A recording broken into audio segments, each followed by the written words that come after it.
ఎప్పుడన్నా ఆలోచించారా కార్తీకము అంటే ఏమిటి?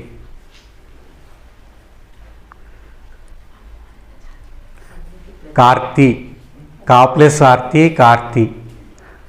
ఆర్తి అంటే ఏంటి? ఆర్తి అంటే ఏంటి? బాధలు, దుఃఖాలు, సమస్యలు.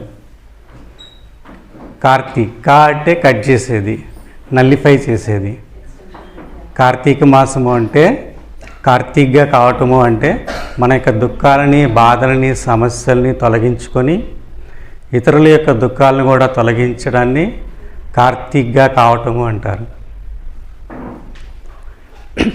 బాబా చెప్తారు మనకి, పిల్లలు మీరు మాస్టర్ సర్వశక్తివంతులు ఉన్నారు అన్నారు. అన్ని గుణాలకి మాస్టర్ అన్నారు. మరి మాస్టర్లుగా కావటము అంటే కార్తీక్గా కావటం, మన సమస్యల్ని, దుఃఖాలని తొలగించుకొని ఇతరుల యొక్క దుఃఖాలను ఉంటాయి. వాత సమస్యలు, వాతం ఎక్కువగా ఉంటుంది శరీరంలో. ఈ వాతం పెరగడం వలన అనేక రోగాలు, వాత రోగాలు, పక్షవాతము, హృదయవాతము, అట్లాగే రొమటైడ్ ఆర్థరైటిస్, ఇలా అనేక రకాల సమస్యలు. ఈ సమయంలోనే అనేక రకాల వైరస్లు, తర్వాత మనసు యొక్క సమస్యలు, కుటుంబంలో సమస్యలు వస్తాయి. భార్యాభర్తల మధ్య గొడవలు కావచ్చు, అలకలు కావచ్చు, ఇట్లాంటివన్నీ కూడా ఈ వాతం పెరగటం వలన ఈ సమయంలో వస్తూ ఉంటాయి.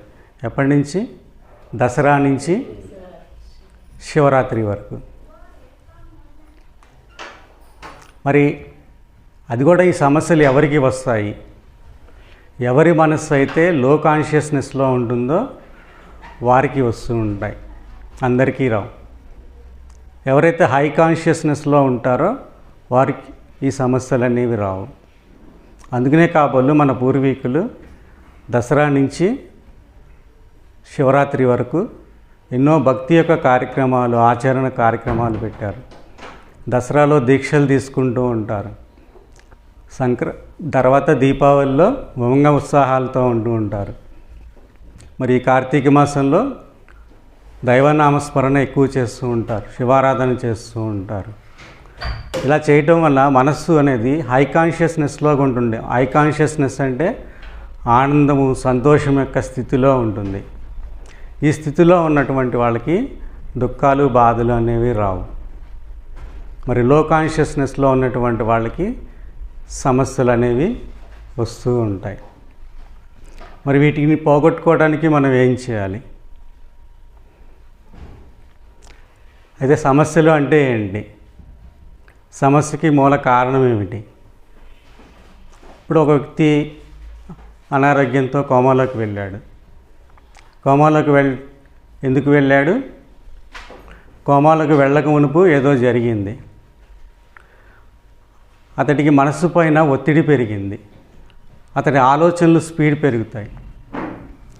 ఆ ఒత్తిడి వలన అతడు కోమాలోకి వెళ్ళడం జరిగింది.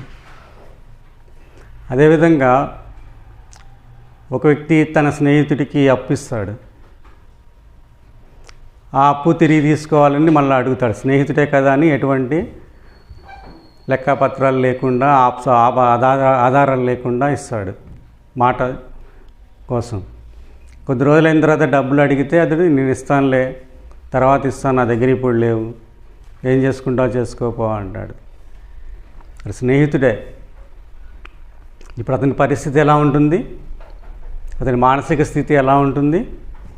మనసులో ఎన్నో ఆలోచనలు వస్తుంటాయి, ఒత్తిడి పెరుగుతుంది. నా కుటుంబానికి ఏం సమాధానం చెప్పాలి, నా పిల్లలకి ఇవ్వాల్సిన అమౌంట్ వాడికి ఇచ్చాను అని అనేక ఆలోచనలు. తనని తాను దుఃఖపెట్టుకుంటూ ఉంటాడు. అయ్యో ఇవ్వకుండా ఉండాల్సిందే, ఇలా నెగిటివ్ ఆలోచనలు చేస్తూ ఉంటాడు. దానివల్ల ఏమవుతుంది? ఒత్తిడి పెరుగుతుంది. ఒత్తిడి పెరిగి అతడు హార్ట్ ప్రాబ్లం తెచ్చుకుంటాడు.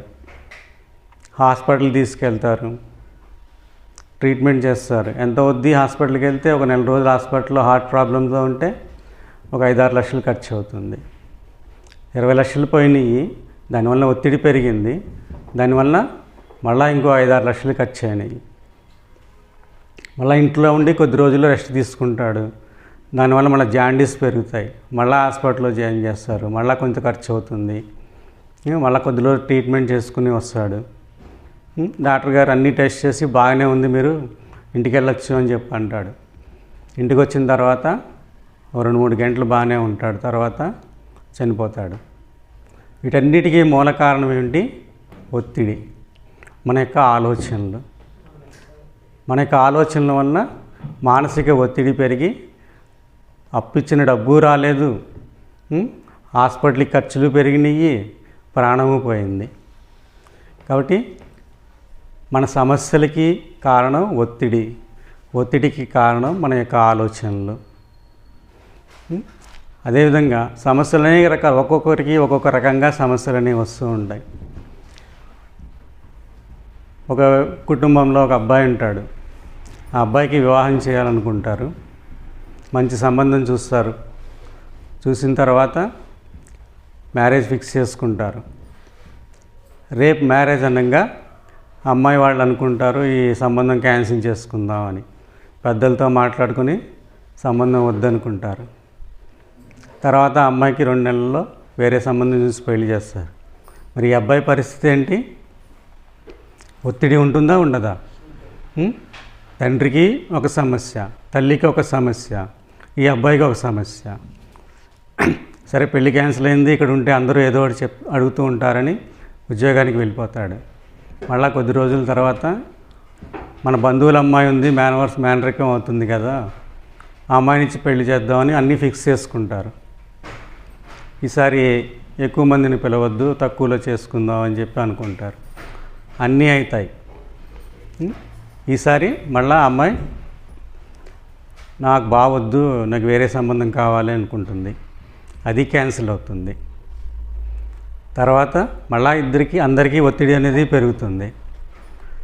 ఈసారి మళ్ళీ కొద్ది రోజులు అయిన తర్వాత వేరే సంబంధం చూస్తారు, వాళ్ళకి అన్ని విషయాలు చెప్తారు, వాళ్ళు అన్నీ ఓకే అనుకుంటారు, పెళ్ళి ఫిక్స్ అవుతుంది, పెళ్ళి దగ్గరికి వస్తుంది. రేపు పెళ్ళి అనగా అబ్బాయి వాళ్ళ నానమ్మ చనిపోతుంది. మళ్ళీ పెళ్ళి వాయిదా వేసుకుంటారు.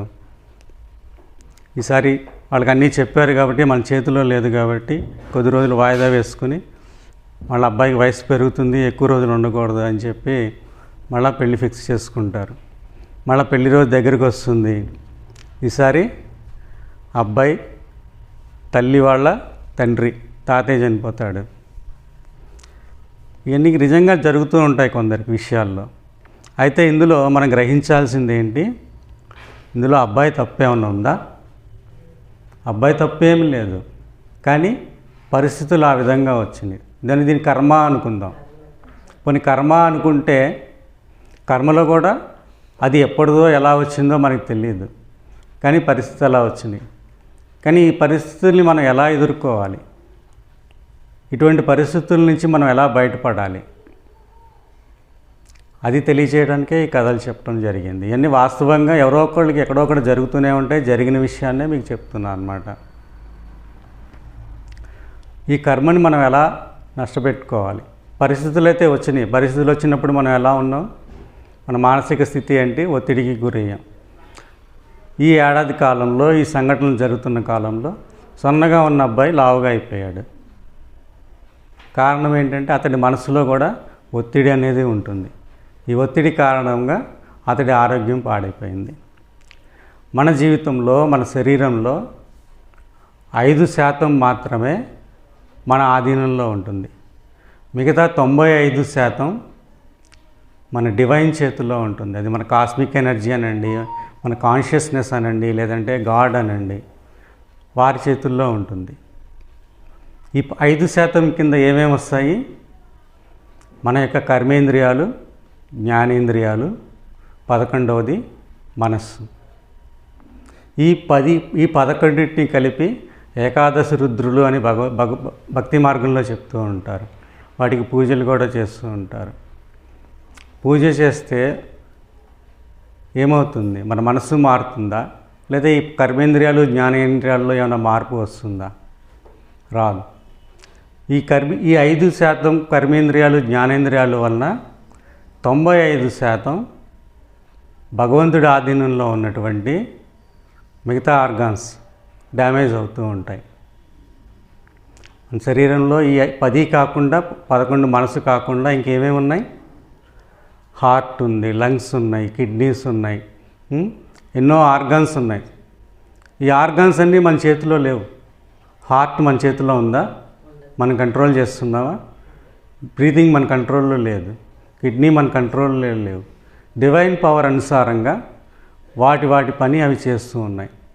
ఎప్పుడైతే ఈ 11 కర్మేంద్రియాలు ఏకాదశి రుద్రులు అనుకున్నామో, ఈ 11 సక్రమంగా ఉంటే 95% సక్రమంగా ఉంటుంది.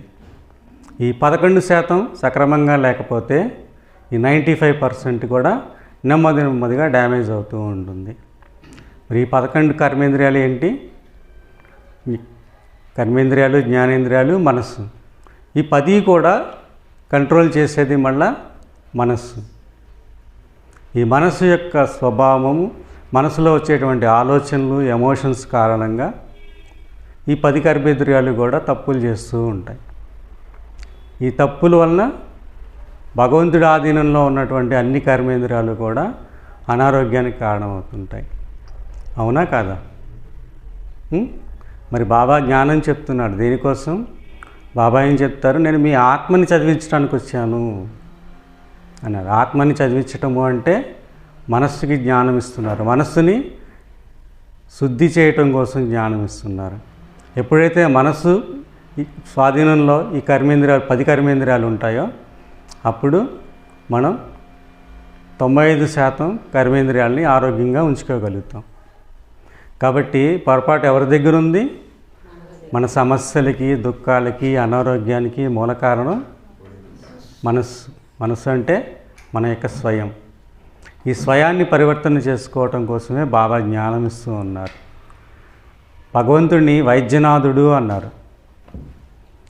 వైద్యనాథుడు అన్నారు. మన బాబాని ఎన్నోసార్లు కలిసాం. ఎప్పుడన్నా బాబా ఎవరికన్నా వైద్యం చేయటం చూసామా?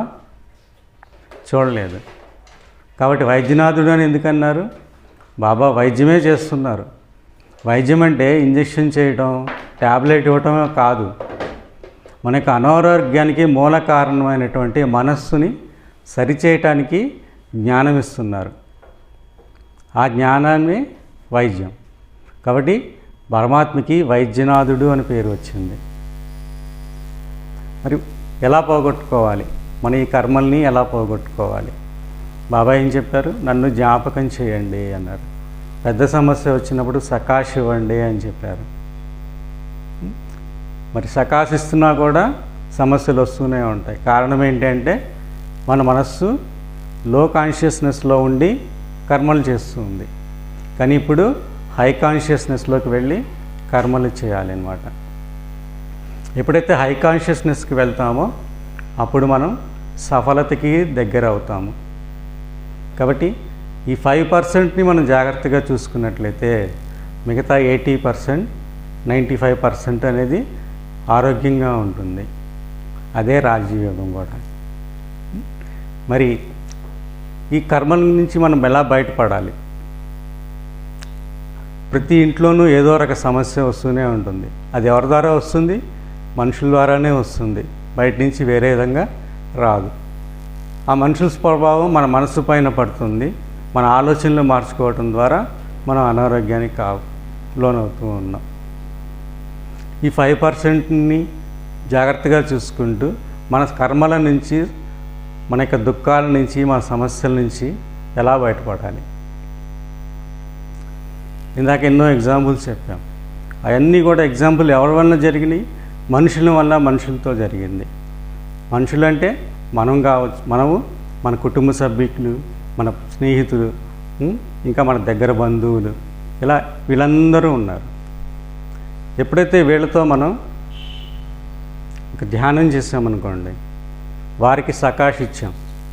సకాష్ ఇచ్చినప్పుడు మనకి వారికి మధ్య ఉన్నటువంటి ఈ యొక్క నెగిటివ్ ఎనర్జీ కావచ్చు, కర్మ కావచ్చు, తొలగిపోతుంది. బాబాయ్ అంటారు, నన్ను జ్ఞాపకం చేయండి, ఆశీర్వాదాలు ఇవ్వండి మరియు తీసుకోండి, మీ వికర్మలు దగ్ధమవుతాయని చెప్పారు. ఇప్పుడు ఎలా చేయాలి? సకాష్ ఎలా ఇవ్వాలి అనేది ఇప్పుడు మనం నేర్చుకుందాం. మనం ఒక్కరమే మన ఎదురు కూర్చొని రోజుకి 2 నిమిషాలు పొద్దున, మధ్యాహ్నం, సాయంత్రం మన ఇంట్లో వాళ్ళతో, మనకి ఒకళ్ళతో సమస్య ఉందనుకోండి, ఆ ఒక్కళ్ళతోనే చేయొచ్చు. జనరల్గా మనం మన కుటుంబ సభ్యులందరూ మన ఎదురుగా ఉన్నట్టు భావన చేయాలి. మన యొక్క హృదయం నుంచి ఒక కాంతి కిరణం వాళ్ళందరి హృదయాలకి టచ్ అవ్వాలి. ఒక్కొక్కరికి ఒక్కొక్క కాంతి కిరణం టచ్ అవుతున్నట్టు అనుభవం చేయాలి. తర్వాత మన కుటుంబాన్ని, మనల్ని అందరినీ కూడా పరమాత్మ లేదా మన ఇష్టదైవం ఆశీర్వదిస్తున్నట్టు అనుభవం చేయాలి. ఒక్కరితోనే చేసామనుకోండి, మనకు ఒక్కరితో సమస్య ఉన్నది, ఆ సమస్య పోవాలి. లేదు, అన్నయ్య క్లాస్కి వస్తున్నారు, అక్కయ్య క్లాస్కి రావట్లేదు, అక్కయ్యని పిలుస్తుంటే రావట్లేదు, వచ్చేలా చేయాలి అంటే వారికి చెప్పక్కర్లేదు, రమ్మని చెప్పక్కర్లేదు. అన్నయ్య కూర్చొని అక్కయ్య హృదయానికి ఒక కాంతి కిరణాన్ని జోడించి ఇద్దరిని పరమాత్మ బ్లెస్ చేస్తున్నట్టు మనం 2 నిమిషాలు, పొద్దున్న 2 నిమిషాలు, మధ్యాహ్నం 2 నిమిషాలు, సాయంత్రం 2 నిమిషాలు ఇలా యోగదానం చేసినట్లయితే కొద్ది రోజులు రెగ్యులర్గా చేస్తూ ఉంటే రిజల్ట్ అనేది మీకే కనబడుతుంది. మేము ఈ విధానాన్ని ఎంతోమందికి నేర్పించాము. ఒక వ్యక్తికి కోర్టు కేసు ఉంది, కోర్టులో సమస్య 5 ఏళ్ల నుంచి జరుగుతుంది. అతడు ఈ విధానం నేర్చుకొని అతని యొక్క శత్రువుకి, ఆపోజిట్ పర్సన్కి, వీళ్ళ లాయర్కి, వాళ్ళ లాయర్కి, జడ్జి గారికి, వీళ్ళందరికీ ప్రతిరోజు సకాశ ఇచ్చేటువంటి వాడు. తర్వాత ఆయన చెప్పాడు, నాకు 5 ఏళ్ల నుంచి అవ్వంది, 5 నెలల్లో పూర్తయిపోయింది ఈ కేసు. ఇందులో ఏం చేశాడు, అందరికీ కూడా ఆశీర్వాదాలు ఇచ్చాడు, భగవంతుని యొక్క శక్తిని స్ప్రెడ్ చేశాడు. అదేవిధంగా మన కర్మేంద్రియాలను కూడా మనం బ్లెస్ చేసుకోవాలి. మనకి హృదయం నుంచి, మన అద్దంలో, మిర్రర్లో మన శరీరాన్ని చూసుకున్నాం అనుకోండి, మిర్రర్ ఇమేజ్ వస్తుంది. ఆ ఇమేజ్లో మన హృదయం నుంచి అనేక కిరణాలు, ఒక కిరణం కిడ్నీకి, ఒక కిరణం హార్ట్కి, ఒక కిరణం లివర్కి, లంగ్స్కి, ఇలా కలిపి 2 రూపాలని పరమాత్మ యొక్క బ్లెస్సింగ్స్ పడుతున్నట్టు అనుభవం చేయాలి. ఇలా చేస్తూ ఉంటే అన్ని ఆర్గాన్స్ నార్మల్ అవుతాయి అన్నమాట. అయితే ముందుగా మన కుటుంబ సభ్యులతో ఒకసారి ఈ యొక్క మెడిటేషన్ చేద్దాం. అందరూ కళ్ళు మూసుకొని నడుము స్ట్రైట్గా ఉంచి, మీరు మీ కుటుంబ సభ్యుల్లో ఒక్కొక్కరిని మీ ముందు ఉన్నట్టు భావించి ఒక కాంతి కిరణం ఒక్కొక్కరికి మీ హృదయం నుంచి వాళ్ళ హృదయాలకి టచ్ అవుతున్నట్టు అనుభవం చేయండి. కళ్ళు మూసుకొని చేయండి. తర్వాత అందరినీ పరమాత్మ బ్లెస్ చేస్తున్నట్టు అనుభవం చేయండి. ఒక 2 నిమిషాలు ఈ యొక్క స్థితిలో కూర్చోండి. కళ్ళు మూసుకొని కూర్చోండి.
ఓం శాంతి. అందరూ నెమ్మదిగా కళ్ళు తెరవండి. పరమాత్మ మిమ్మల్ని మీ కుటుంబ సభ్యుల్ని బ్లెస్ చేస్తున్నటువంటి అనుభవం జరిగిందా? మనసు అటు ఇటు వెళ్ళిపోయిందా? కొత్త కాబట్టి మనసు అటు ఇటు వెళ్ళిపోతూ ఉంటుంది. మనస్సుని నిగ్రహించి భావనతో చేయాలి. ఎప్పుడైతే మనం భావనతో చేస్తామో అప్పుడు ఫలితం అనేది ఉంటుంది. ఒక విద్యార్థి బాగా చదువుకున్నాడు, ఎగ్జామ్ బాగా రాయాలి. ఎగ్జామ్స్ దగ్గరకు వచ్చినాయి. ఎగ్జామ్కి వెళ్ళే ముందు మొదటి రోజు విఘ్నేశ్వర పూజ చేశాడు. విఘ్నేశ్వరికి కొబ్బరికాయ కొట్టి, అగరబత్తి కొట్టి, నైవేద్యం పెట్టి ఎగ్జామ్కి వెళ్ళాడు. కానీ ఎగ్జామ్ సరిగ్గా రాయలేకపోయాడు. రెండో రోజు హనుమంతుడికి పూజ చేశాడు. మూడో రోజు కృష్ణుడికి, నాలుగో రోజు రాముడికి, ఇలా ఒక్కో రోజు ఒక్కో దేవతకి పూజ చేశాడు. కానీ ఎగ్జామ్ సరిగ్గా రాయలేకపోయాడు.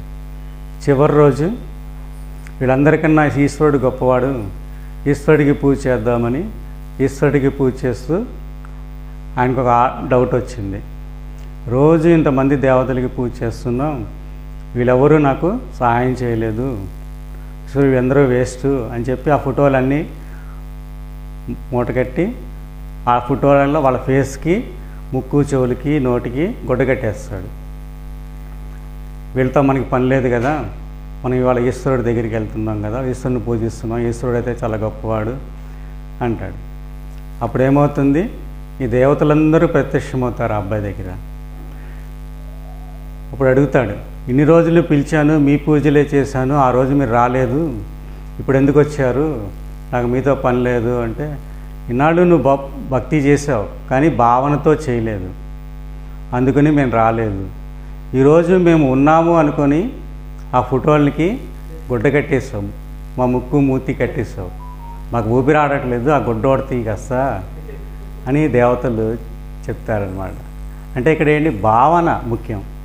ఎంత భావనతో మనం చేస్తామో అంత ఫలితం అనేది వస్తుంది. తర్వాత భగవంతుడు ఎక్కడో ఉన్నాడు అనేటువంటి భావనతో ఉంటే మనకి నష్టం అవుతుంది. భగవంతుడు మనలోనే ఉన్నాడు, మన తోడు ఉన్నాడు అని భావించాలి. బాబాయ్ ఏం చెప్పారు, కంబైన్డ్ స్వరూపధారిణి అని అనుభవం చేసుకోమని చెప్పారు. ఎప్పుడైతే ఆ స్వరూపంలో ఉంటామో మన యొక్క మనస్సులో లో కాన్షియస్నెస్ పోయి హై కాన్షియస్నెస్ అనేది వస్తుంది. ద్రౌపది కథలో కూడా చెప్తారు. మహాభారతం యుద్ధం అంతా అయిపోయిన తర్వాత ద్రౌపది శ్రీకృష్ణుడిని కలుస్తుంది. కృష్ణ, నేను నిన్ను పిలిచాను, ఆ రోజు నాకు అవమానం జరిగింది కదా, దుశ్శాసనుడితో అవమానం జరిగింది, నేను పిలవంగానే రాలేదు, కొంచెం లేటుగా వచ్చావు, నేను పిలవంగానే వస్తే నాకు అంత అవమానం జరగకపోయేది అని. అప్పుడు కృష్ణుడు అంటాడు, నేను వచ్చాను కదా, నువ్వు పిలవంగానే వచ్చాను, నువ్వు నన్ను ఏమని పిలిచావో చెప్పు అంటాడు. ద్రౌపది ఆలోచించి, హే ద్వారకానాథ, వచ్చి నన్ను రక్షించు అని చెప్పి అడిగాను. మరి నువ్వేమో హస్తినలో ఉన్నావు, నేనేమో ద్వారకలో ఉన్నా, మరి దూరం అయితే ఉంటుంది కదా అని చెప్తాడు. మరి దూరం అయితే ఉన్నది కానీ వెంటనే వచ్చావు కదా, నువ్వు మళ్ళీ ఆలోచించుకుని చెప్పు, నువ్వు నన్ను ఏమని పిలిచావు అంటే, సకల హృదయ నివాసి, నన్ను రక్షించు అని పిలిచాను. మరి నీ హృదయంలో కూడా నేనున్నాను, అందరి హృదయంలో ఉంటాను, నీ హృదయంలో ఉన్నాను కాబట్టి వెంటనే వచ్చి నిన్ను రక్షించగలిగాను. ఇక్కడ భావన ఏంటి మనం అర్థం చేసుకోవాల్సింది, భగవంతుడు మన తోడు ఉన్నాడు అని ఎప్పుడైతే మనం భావిస్తామో అప్పుడు సఫలత అనేది జరుగుతుంది. కాబట్టి పరమాత్మ మన తోడున్నాడు, కంబైన్డ్ స్వరూపధారులు ఉన్నాము అనే నషాలో ఉన్నట్టయితే మన మనస్సు వ్యర్థం వైపు వెళ్లకుండా హై కాన్షియస్నెస్లోకి వెళ్తుంది. ఈ లో కాన్షియస్నెస్ అంటే ఏంటి, హై కాన్షియస్నెస్ అంటే ఏంటి, దీనికి ఒక చార్ట్ తయారు చేశాను. ఈ చార్ట్లో మన మనస్సుకి 5 రకాల స్టేజెస్ అనేవి ఉంటాయి. Gear 1, gear 2, gear 3, gear 4, gear 5. కారుకి 5 గేర్లు ఉంటాయి. మొదటి గేర్లో ఉన్నప్పుడు ఎలా వెళ్తుంది, స్లోగా వెళ్తుంది, కానీ బండి మీదే ప్రభావం ఎక్కువ చూపిస్తుంది కారు కాబట్టి. రెండో గేర్లో ఉన్నప్పుడు కొంచెం ఫాస్ట్గా వెళ్తుంది, మూడో గేర్లో ఇంకా సేఫ్టీగా, ఎకానమీగా వెళ్తుంది, 4th, 5th గేర్లో వెళ్తూ ఉంటే కొంచెం డేంజరు, జాగ్రత్తగా వెళ్తూ ఉండాలి. అదేవిధంగా మన మనసుకి కూడా 5 రకాల స్టేజెస్ ఉంటాయి. గ్రేడ్ 1లో ఈ గేర్ 1లో మన మనసు ఎలా ఉంటుంది అంటే ఆనంద స్థితి, దైవత్వం యొక్క స్థితిలో ఉంటుంది మన మైండ్. ఆ సమయంలో మన మైండ్ యొక్క స్వరూపం ఎలా ఉంటుంది అంటే భావనలు, మనలో వచ్చేటువంటి ఆలోచనలు ఎలా ఉంటాయి అంటే ప్రేమ, ఆనందము, శాంతి ఉంటుంది. తర్వాత మన యొక్క ఎమోషన్స్ ఎలా ఉంటాయి, ఆనందం యొక్క అత్యున్నతమైనటువంటి స్థితిలో ఉంటుంది, ప్రేమ యొక్క అత్యున్నతమైనటువంటి స్థితి ఉంటుంది. ఈ స్టేజ్లో పేదరికం అనేది 0 స్థాయిలో ఉంటుంది. ఎవరైనా సరే రమణ మహర్షిని చూపిస్తారు. రమణ మహర్షికి ఒక సమయంలో, చివరి సమయంలో చేతి మీద కురుపు వస్తుంది, క్యాన్సర్ కురుపు. ఆయన భక్తుడు ఒక ఆయన అడుగుతారు, స్వామి మీరు ఎంతో జ్ఞానం ఇస్తున్నారు, అందరికీ సహాయం చేస్తున్నారు, మార్గదర్శకులుగా ఉన్నారు, మరి మీ సాంగత్యం మాకు ఇంకా అవసరం, మీరు ఆపరేషన్ చేయించుకుని మందులు వాడితే ఆ గడ్డ కరిగిపోతుంది కదా అంటే ఆయన ఏం చెప్తాడు అంటే, ఇప్పుడు నువ్వు ఉన్నావు నా దగ్గర, నేను వెళ్ళిపోమన్నాను అనుకోండి, నీకు ఏమనిపిస్తుంది? దుఃఖం వస్తుంది కదా. అదేవిధంగా ఈ శరీరం మీద ఆ గడ్డ వచ్చింది, దాని పని అది చేసుకుంటుంది, నా పని నేను చేసుకుంటున్నాను, ఇప్పుడు నేను దాని విషయంలో ఏలెందుకు పెట్టాలి? రోగం తగ్గటం అనేది పక్కన పెట్టండి, కానీ మానసిక స్థితి ఎలా ఉంది? ఆనందం స్థాయిలో ఉండి ఆ కురుపు కూడా అతన్ని బాధ పెట్టట్లేదు. ఆ స్థాయిలో మన మనస్సుని ఉంచుకున్నట్లయితే, ఆనందము, శాంతి యొక్క స్థితిలో మన మనస్సుని ఉంచుకున్నట్లయితే మనం హై కాన్షియస్నెస్లో ఉన్నట్టు. ఇక గేర్ 2లో మన యొక్క మనస్సు ఎలా ఉంటుందంటే క్షేమకరంగా ఉంటుంది, ఆరోగ్యకరంగా ఉంటుంది. ఈ స్థితిలో మనకు ఆలోచనలు ఎలా ఉంటాయంటే తర్కం ఉంటుంది, ఆత్మసమర్పణ ఉంటుంది, అంగీకారం ఉంటుంది. ఈ స్వభావాలు మన మనస్సులో ఉంటాయి. మన కర్మల్లో కూడా ఎవరన్నా ఏదైనా చెప్తే అంగీకరిస్తాం, ఇది చేస్తాము, అది చేస్తాము అని చెప్తూ ఉంటాం. మన యొక్క భావోద్వేగాలు అంటే ఎమోషన్స్ ఎలా ఉంటాయంటే ఆరోగ్యకరంగానే ఉంటాయి. ఈ స్థితిలో పేదరికం అనేది 1% మాత్రమే ఉంటుంది. ఇక 3వది ఆదర్శ విద్యార్థి స్థితి. ఈ స్థితిలో మన భావనలు, ఆలోచనలు ఎలా ఉంటాయంటే ఉత్సాహంగా ఉంటాయి, ప్రయత్నపూర్వకంగా ఉంటాయి, ఇష్టపూర్వకంగా ఉంటాయి, తర్వాత ధైర్యంతో ఉంటాయి, విశ్వాసంతో కూడుకుని ఉంటాయి.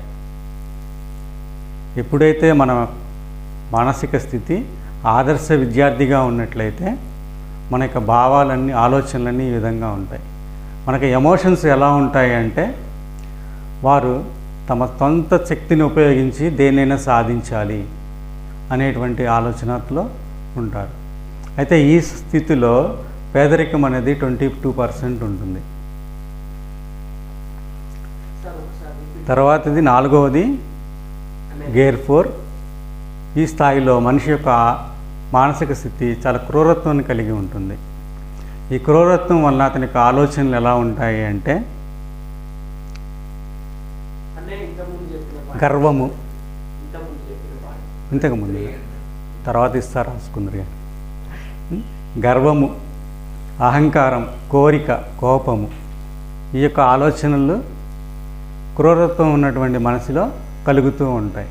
మరి అతనికి ఎమోషన్స్ ఎలా ఉంటాయి అంటే అత్యుత్సాహం, ఓవర్ కాన్ఫిడెన్స్ ఉంటుంది, అమితమైన కోరిక ఉంటుంది, తొందరపాటుతనం, అహంకారం, ఈ ఆలోచనలు అతనిలో ఉంటుంటాయి. ఈ ఎమోషన్స్ అనేవి మన చేతిలో ఉండవు. మనం బస్సులో వెళ్తున్నాం, పనేం లేదు, కానీ మనసు ఆలోచనలు చేస్తుంది. ఎలాంటి ఆలోచనలు చేస్తుంది? మన క్రూరత్వం మైండ్ ఉందనుకోండి, ఇలాంటి ఆలోచనలే వస్తాయి. ఎప్పుడో ఏదో సంఘటన జరుగుతుంది, ఆ సంఘటనను బట్టి మనకు ఆలోచనలు అహంకారపూర్వకంగా, గర్వపూర్వకంగా ఉంటాయి. అప్పుడు వాళ్ళు అది అన్నారు, వాళ్ళకి ఆ రోజు సమాధానం చెప్పలేదు, ఈసారి ఎదురుపడినప్పుడు గట్టిగా వార్నింగ్ ఇవ్వాలి. ఇలాంటి రకరకాల ఎమోషన్స్ అనేవి మనస్సులో వస్తూ ఉంటాయి ఎప్పుడు క్రూరత్వం యొక్క స్వభావం ఉన్నప్పుడు. మరి ఇటువంటి స్వభావం ఉన్నటువంటి వారికి పేదరికం అనేది 40% ఉంటుంది. ఇక ఆఖరిది 5వది ఆత్మహత్య యొక్క భావన, అనారోగ్యం యొక్క భావన ఉంటుంది. ఇటువంటి వాళ్ళు ఏం ఆలోచిస్తూ ఉంటారంటే భయంతో ఉంటారు, దురాశతో ఉంటారు, అసూయతో ఉంటారు, స్వీయ నింద, తనపైన తానే నిందించుకుంటూ ఉంటారు, వాళ్ళకి అది చేశారు, వాళ్ళకి ఆ సాయం చేశారు, వాళ్ళని ముందుంచారు, నన్ను ముందుంచలేదు, ఇలాంటి అసూయ యొక్క భావన. లేదంటే నేను దేనికి పనికిరాను, తనని తాను దుఃఖంలోకి తీసుకువెళ్తూ ఉంటారు. తప్పంతా తనదే, తన వల్లనే ఇలా జరుగుతుంది అనుకుంటారు. ఇందాక ఒక ఎగ్జాంపుల్ చెప్పాను, 20 లక్షలు అప్పిచ్చాడు అనుకున్నాం. ఆయన ఏం ఆలోచిస్తున్నాడు? అయ్యో నా వల్ల పొరపాటు జరిగింది, నేనే తప్పు చేశాను, ఇవ్వకుండా ఉండాల్సింది, స్వీయ నిందని వేసుకున్నాడు. ఇలాంటి మానసిక స్థితి ఉండటం వలన వాళ్ళు ఏంటంటే తనని తాను బంధించుకున్నట్టు అనుభవం చేసుకుంటూ ఉంటారు, అవమానాన్ని భావిస్తూ ఉంటారు. అటువంటి వాళ్ళు ఆత్మహత్య చేసుకుంటూ ఉంటారు. అలాంటి ఆలోచనలు పెరగటం వలన 5% ఈ కర్మేంద్రియాలు పొరపాట్లు చేస్తడం వలన 95% దైవత్వం యొక్క ఆధీనంలో ఉన్నటువంటి ఆర్గాన్స్ అన్నీ కూడా దెబ్బతిని అతని మరణాన్ని చూశాడు. ఈ విధంగా 5 స్టేజెస్లో మనసు యొక్క స్థితి ఉంటుంది. ఈ రోజున ప్రపంచంలో చాలామంది 80% పబ్లిక్ ఈ స్థాయిలోనే ఉన్నారు. ఇప్పుడు మనం ఏం చేయాలి? 5వ స్థాయిలో 4వ స్టేజ్లో ఉన్నటువంటి వాళ్ళు కనీసం 3వ స్టేజ్కి ఎదగాలి. 1వ స్టేజ్కి తీసుకెళ్ళటం కోసం భగవంతుడు మనకి జ్ఞానం ఇస్తున్నారు. ఎప్పుడే దీనికోసం బాబా ఏం చెప్పారు? ఆశీర్వాదాలు ఇవ్వండి మరియు తీసుకోండి అని చెప్పారు. ఇందాక ఏదైతే మెడిటేషన్ ప్రాక్టీస్ చేసామో అది మీ పైన, మీ కుటుంబ సభ్యుల పైన, మీ శత్రువులు కావచ్చు, మిత్రులు కావచ్చు, వాళ్ళందరికీ అలా బ్లెస్ చేస్తుంటే ఏమవుతుంది? ఆశీర్వాదాలు ఎప్పుడైతే ఇచ్చామో అప్పుడు స్వభావాలు మారుతాయి. మన శత్రువుకి ఆశీర్వాదాలు ఇచ్చి చూడండి, తప్పగా అతడు మిత్రుడు అవుతాడు. మన కర్మేంద్రియాలన్నిటినీ ఆశీర్వదించి చూడండి, మన కర్మేంద్రియాలన్నీ కూడా ఆరోగ్యదాయకంగా అవుతాయి. బాబా మనల్ని మీకు మీరే ఏమని చెప్పారు? ఆశీర్వదించుకోండి అని చెప్పారు.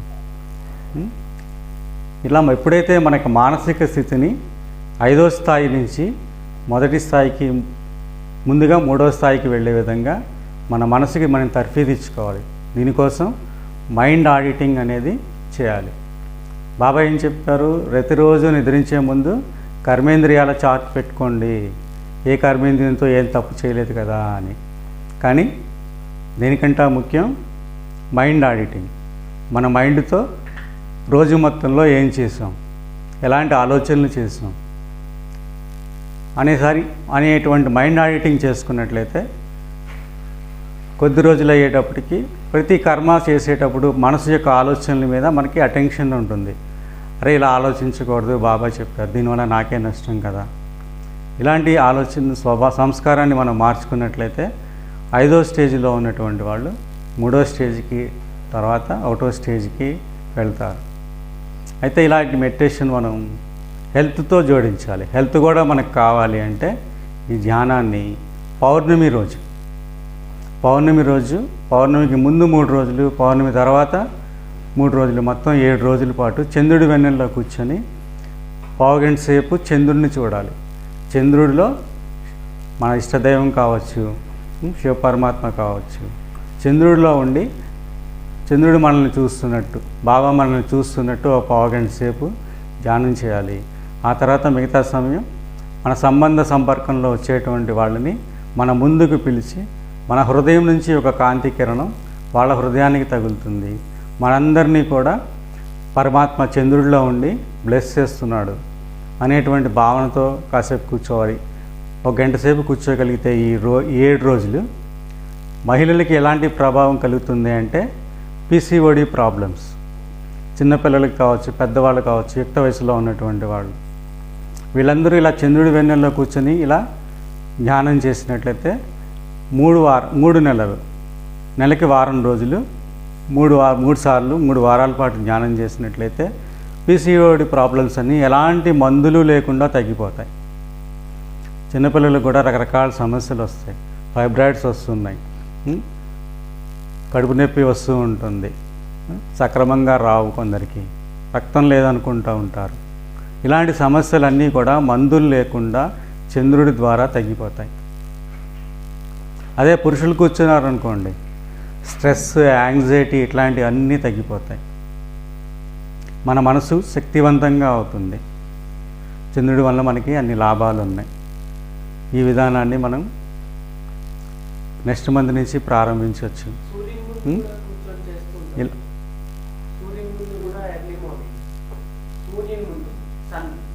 ఏమడుగుతున్నారు? గట్టిగా చెప్పు. సూర్యుని ముందు కూర్చొని కూడా చేస్తుంటారు. సూర్య నమస్కారాలు చేస్తారు. కాదు, సూర్యుని ముందు కూడా ఇలా కూర్చొని ఆ విధానం వేరు, అది వేరు, అది కూడా చేయొచ్చు. అది వేరుగా చెప్పుకుందాం. ఈ విధానంతో ఇలా చేస్తున్నట్లయితే తప్పకుండా ఆరోగ్యం అనేది మందులు లేకుండా మనం పొందవచ్చు. సరే, ఇవాళే తెలిసింది కాబట్టి ఇక్కడ ముందు నుంచి చేస్తాము. మనసుని శక్తిశాలి చేసుకుంటాం. 4th 5th గేర్లో నుంచి 3rd గేర్లోకి మైండ్ని తీసుకువెళ్తాం. ఇప్పటివరకు సమస్యలు ఉన్నాయి, దీన్ని ఎలా పోగొట్టుకోవాలి, మందులు లేకుండా మన ఆరోగ్యాన్ని మనం ఎలా పెంచుకోవాలి అనే దాని మీద కూడా కొన్ని విషయాలు చెప్తాను. ముందుగా మనం తల నుంచి మొదలు పెడదాం. తలలో ఏం ప్రాబ్లమ్స్, పెద్ద పెద్ద సమస్యలు కాదు, కొన్ని చిన్న చిన్న సమస్యలే మొదలు పెడుతూ ఉంటాం. పెద్ద సమస్యల్ని డాక్టర్ చేయాలి, మందులు వాడాలి. చిన్న సమస్యల్ని మనకు చేసుకునే విధంగా ఎలా చేసుకోవాలి అనే దాని మీద.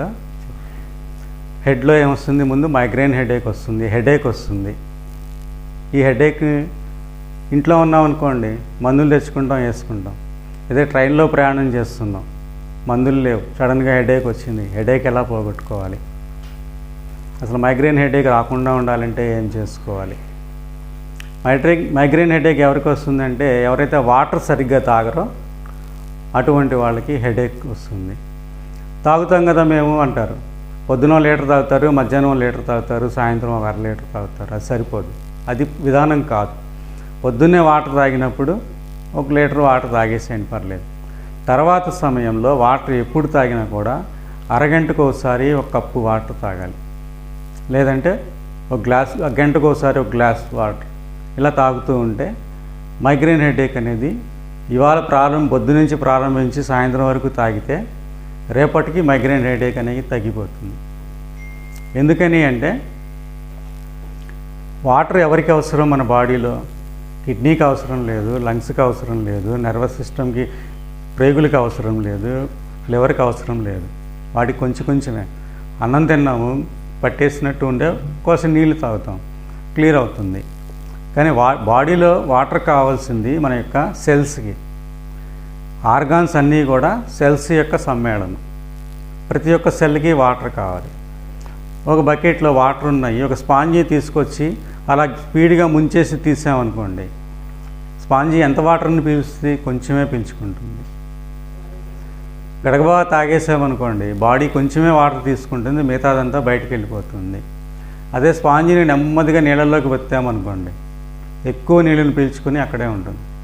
అదేవిధంగా కొంచెం వాటర్ మనం తాగినట్టయితే ప్రతి ఒక్క సెల్లు కూడా వాటర్ని గ్రహిస్తుంది. సెల్లుకి ఎప్పుడైతే వాటర్ చేరిందో హెడేక్ అనేది తగ్గిపోతుంది అన్నమాట. ఈ విధంగా వాటర్ తాగే విధానాన్ని మార్చుకొని మన మైగ్రేన్ హెడేక్ నుంచి బయటపడవచ్చు. సరే, వాటర్ తాగుతాం, ఒకరోజు పడుతుంది, నాకు ఇమీడియట్గా మైగ్రేన్ తగ్గిపోవాలి, హెడేక్ తగ్గిపోవాలి. దానికి కూడా మన దగ్గర ఉపాయాలు ఉన్నాయన్నమాట. మన బాడీలో 3 రకాల జీన్స్ ఉంటాయి.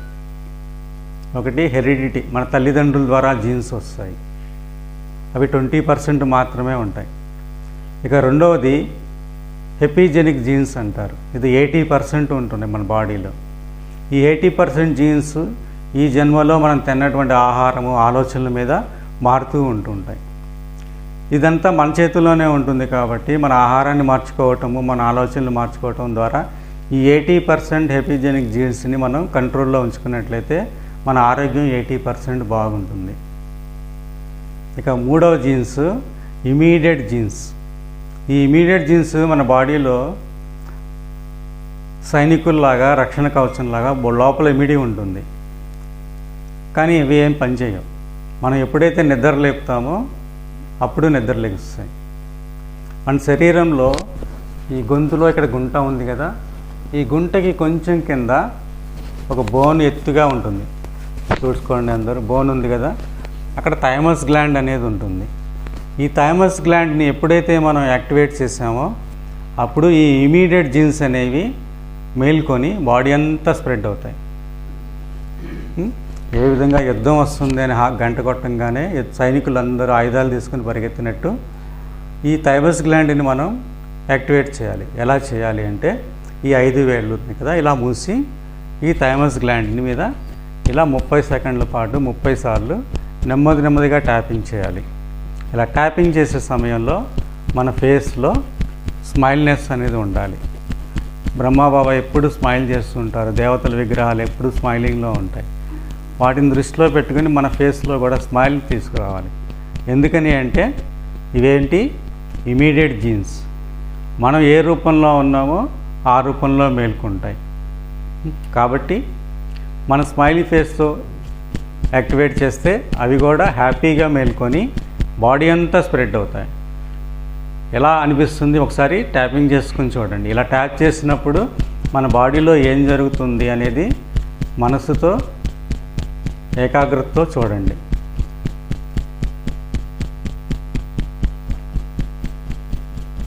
ఎవరైనా చెప్పగలరా ఏం జరిగిందో? హెడేక్ వచ్చిందా పోయిందా? హెడేక్ ఉన్నవాళ్ళు చేస్తే ఇమీడియట్గా హెడేక్ తగ్గిపోతుంది. ఇంత గొప్ప టెక్నిక్ మన శరీరంలో భగవంతుడు నింపాడు. ఇన్నాళ్ళు తెలుసుకోలేకపోయాం. ఏ సమస్య అయినా రానివ్వండి, ఏదైనా సడన్గా జరుగుతూ ఉంది, టెన్షన్ పెరిగింది, ఒత్తిడి పెరిగింది, స్మైలింగ్ ఫేస్ చూస్తూ ట్యాపింగ్ చేయండి. రోజుకి 3 సార్లు, పొద్దున, మధ్యాహ్నం, సాయంత్రం. ఇలా 3 సార్లు ట్యాపింగ్ చేసుకున్నట్లయితే మన బాడీలో ఇమీడియట్ జీన్స్ పెరగడమే కాకుండా థైమస్ గ్లాండ్ పుట్టినప్పుడు ఉసిరికాయ అంత ఉంటుంది అందరికీ. మన వయసు పెరిగే కొద్దీ అది తగ్గిపోతూ ఉంటుంది. అందువల్ల అనేక సమస్యలు వస్తూ ఉంటాయి. ఇప్పుడు మనం ఇలా ట్యాపింగ్ చేయటం మొదలుపెట్టిన తర్వాత అది కూడా సైజులో పెరగటం మొదలవుతుంది. ఎప్పుడైతే థైమస్ గ్లాండ్ అనేది పెరుగుతూ ఉంటుందో మనకి కూడా ఆరోగ్యం అనేది మెరుగవుతూ ఉంటుంది.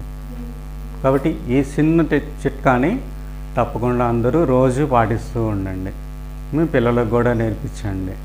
మీ పిల్లల్ని కూడా చంద్రుడి వెన్నెల్లో ప్రతి నెల వారం రోజుల పాటు సాయంత్రం 7 to 8 ఉండే విధంగా తర్ఫీదు ఇవ్వండి. ఇవాళ ఆడపిల్లలు ఎన్నో రకాల తప్పులు చేస్తున్నారు. మనం ఇంట్లో ఉన్న మనం దాటి వెళ్ళి వాళ్ళు ఏం చేస్తున్నారో బయట తెలియట్లేదు.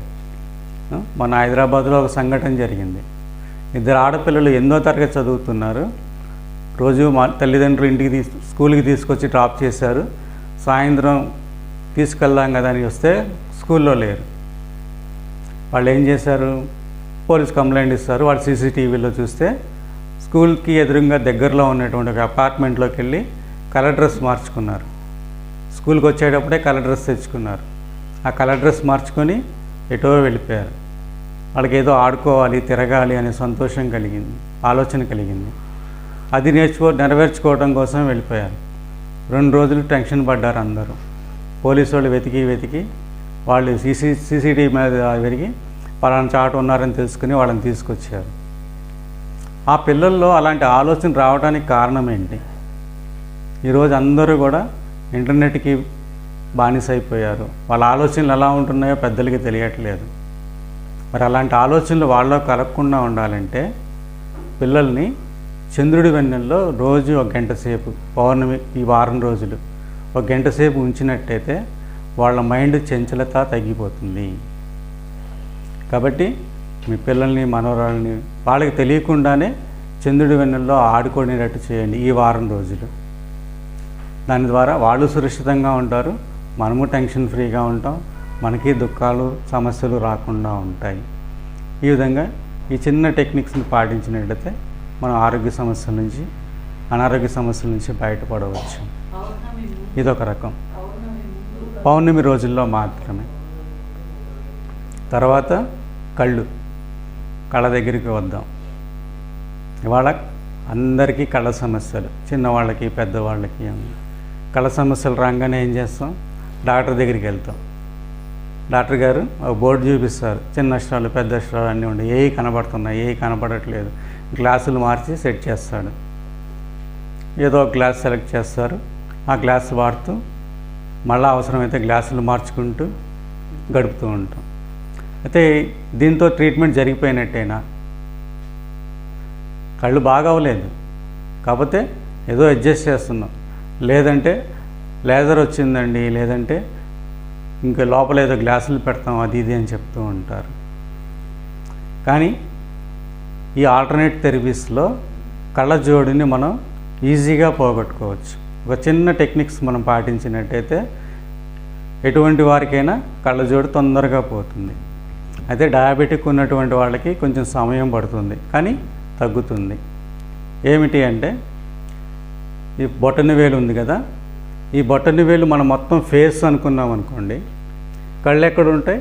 ఈ ప్రాంతంలో ఉంటాయి. ఆ ప్రాంతంలో మనం 2 మెంతులు తీసుకోవాలి. 2 మెంతులు తీసుకొని వాటిని అక్కడ టేప్ పెట్టి అంటించేసి రాత్రిపూట పడుకునే ముందు చేయాలి. ఉదయం లెగవగానే ఆ మెంతులు తీసేసేయాలి. ఈరోజు ఈ ఎడమ చేతికి చేస్తే ఈ తర్వాత రోజు కుడి చేతికి చేయాలి.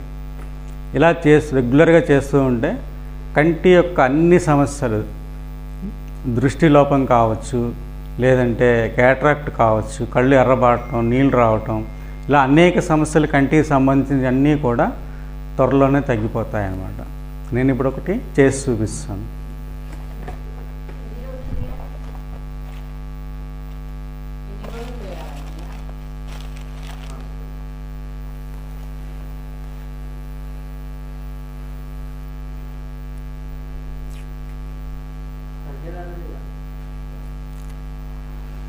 ఇలా ఈ 2 మెంతులు ఈ కాగితం టేప్ మీద ఇలా అంటించేసాను. వాటి 2 మధ్య కూడా గ్యాప్ ఎలాగుంది? ఇటోటి ఈ కన్నుకి సమానంగా ఉంది. ఇది మన ఫింగర్లో కంటి స్థానంలో, కంటి స్థానం ఎక్కడ ఉంటుంది? ఇది కంటి స్థానం అనుకోండి. ఎవరికైతే కంటి సమస్య ఉన్నదో ఇక్కడ ప్రెస్ చేస్తే తప్పకుండా వాళ్ళకి పెయిన్ అనేది ఉంటుంది. మీరు చెక్ చేసుకునేటప్పుడు ఒక టూత్ పిక్ ఉంటుంది కదా, దాన్ని తిరగేసి వెనక వైపు దాంట్లో ఇలా ప్రెస్ చేస్తే మీకు అక్కడ నొప్పి అనేది ఉంటుంది. ఆ స్థానంలో ఇలా 2 మెంతి గింజలు 2 కళ్ళ ప్లేస్లో ఇలా పెట్టేసి టేప్ వేసుకోవాలి. ఇలా టేప్ వేసుకున్నట్టయితే మీకు కంటి సమస్యలు అనేవి త్వరలోనే తగ్గిపోతాయి అన్నమాట. నెల పట్టచ్చు, 2 నెలలు పట్టచ్చు. చేస్తూ ఉంటే ఒక వారం రోజులు చేసేటప్పటికి కొంచెం మార్పు అనేది కనపడుతుంది. నెల, 2 నెలలు, 3 నెలలు, ఇందులో ఖర్చు ఏమీ లేదు. క్లాసెస్ పెట్టుకుంటూ చేస్తూ ఉండండి. కొద్ది రోజులు గడిచేటప్పటికి కంటి సమస్య పూర్తిగా తొలగిపోతుంది. మీరు గ్లాసెస్ కూడా తీసేయచ్చు. అదేవిధంగా చెవి సమస్య, వయసు పెరుగుతుంటే వినికిడి శక్తి తగ్గుతూ ఉంటుంది. మరి వినికిడి శక్తి ఉన్నటువంటి వాళ్ళు ఎలా చేయాలి? కళ్ళు ఉన్నాయి ఇక్కడ, దానికి చెవులు ఎక్కడ ఉంటాయి? కొంచెం కిందకి బ్యాక్ సైడ్కి ఉంటాయి. ఆ స్థానంలో మీరు ఇటువైపు ఒక మెంతి గింజ, ఇటువైపు ఒక మెంతి గింజ పెట్టేసి టేపు వేసిస్తాయి. అప్పుడు చెవి సమస్యలు తగ్గుతాయి. చెవిలో నొప్పి, చెవిలో పోటు వచ్చింది అనుకోండి, ఇది చేయొచ్చు. వినికిడి శక్తి తగ్గినటువంటి వాళ్ళు కూడా ఇది చేసుకుంటూ ఉంటే సేమ్ ఇలాగే ఒకరోజు ఈ చేతికి, ఒకరోజు ఈ చేతికి ఇలా చేస్తూ ఉంటే చెవి సమస్యలు కూడా త్వరలోనే తగ్గిపోతూ ఉంటాయి. అట్లాగే ముక్కుకు సంబంధించిన సమస్య ఏదన్నా ఉన్నా కూడా ఈ కంటికి కింద మధ్య భాగంలో ఒక 2 పైకి కిందకి 2 మెంతులు పెట్టి చేయొచ్చు అన్నమాట. ఇలా చిన్న చిన్న విధానాలతో మనం సమస్యల నుంచి బయటపడవచ్చు. తర్వాత గొంతు దగ్గరికి వద్దాం. పంటి నొప్పి, చూద్దాం. తర్వాత థైరాయిడ్ వస్తూ ఉంటుంది చాలామందికి. థైరాయిడ్లో ఎలా తగ్గించుకోవాలి? థైరాయిడ్కి ఏం చేస్తారు? డాక్టర్లు మందులు ఇస్తారు, రెగ్యులర్గా వాడుతుండి అంటారు, నార్మల్గా ఉంది అంటుంటారు. కానీ ఎప్పటికీ నార్మల్ అవుతుంది, ఎప్పటికీ తగ్గుతుంది, మందులు వాడాల్సిందే. థైరాయిడ్ పోగొట్టుకోవాలంటే ఇందాక చెప్పినటువంటి ఈ థైమస్ ట్యాపింగ్ అనేది చేస్తూ, దీంతోపాటు మనకి నిమ్మకాయలు ఉంటాయి. నిమ్మకాయ రసంతో మనకి పని లేదు, నిమ్మకాయ తొక్కలు, గింజలు ఉంటాయి. ఒక కాయకి 2 తొక్కలు వస్తాయి, 4 గింజలు వస్తాయి. అవి తీసుకొని చిన్న జార్లో వేసి మెత్తగా జ్యూస్ చేసేసి కాసిన నీళ్ళు కలుపుకొని ఆ వాటర్ తాగేయాలి. రోజుకి ఒకసారి తాగితే చాలు. 2-3 నెలలు అయ్యేటప్పటికి ట్యాబ్లెట్తో పని లేదు. ట్యాబ్లెట్తో పని లేకుండానే థైరాయిడ్ అనేది తగ్గిపోతుంది. ఇది మేము చాలామందికి చేయించాం, చాలామందికి మంచి రిజల్ట్స్ వచ్చింది. కొంతమంది థైరాయిడ్ సమస్యతో లావు అవుతారు. 1 కాయ చాలు. కట్ చేసేసి రసం లేకపోయినా పర్లా, రసం కూరల్లో వాడుకోండి. ఆ తొక్కు గింజలు మనం పారేస్తుంటాం. దాన్ని థైరాయిడ్ ఉన్న వాళ్ళు ఇంట్లో ఎవరికైనా థైరాయిడ్ ఉంటే ఆ తొక్కుని జ్యూస్ చేసుకుని తాగుతూ ఉంటే థైరాయిడ్ సమస్య అనేది తగ్గిపోతుంది. రెండు తొక్కలకి ఎంత జ్యూస్ వస్తుంది, కొంచెం వాటర్ కలుపుకొని తాగొచ్చు. 2 తొక్కలు చాలు. జ్యూస్ చేసేసినప్పుడు అంత పెద్ద చేదు అనిపించదు, తాగొచ్చు. చేదున్నా తప్పలేదు, కాకరకాయ తింటున్నాం కదా. ఇలా మన యొక్క థైరాయిడ్ సమస్యని మనం తగ్గించుకోవచ్చు.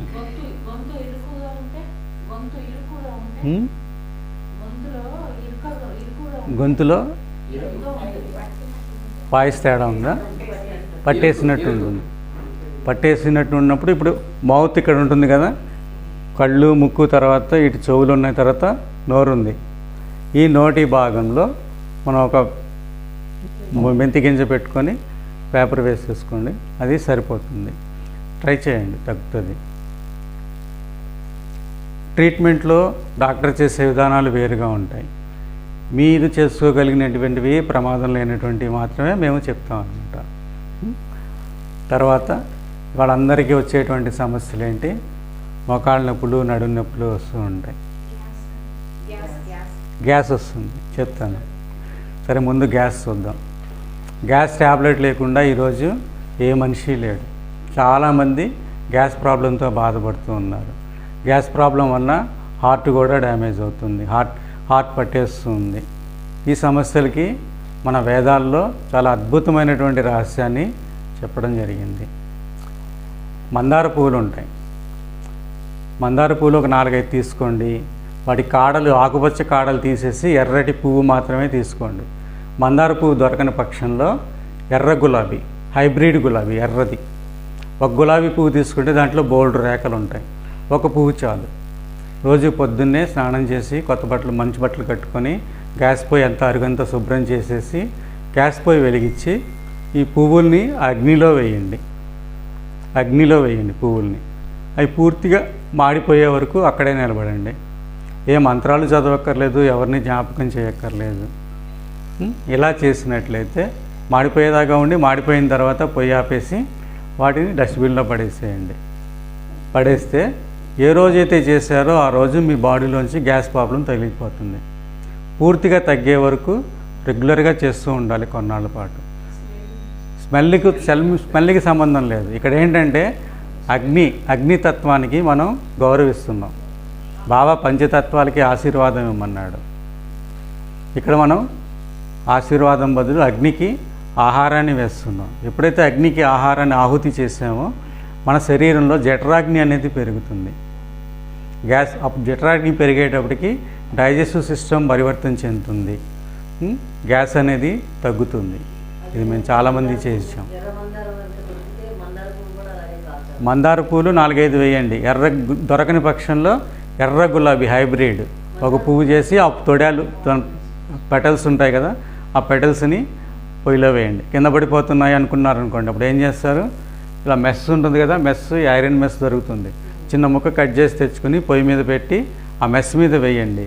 పూర్తిగా మాడే వరకు ఉంచి మాడిపోయిన తర్వాత వాటిని పారేయండి.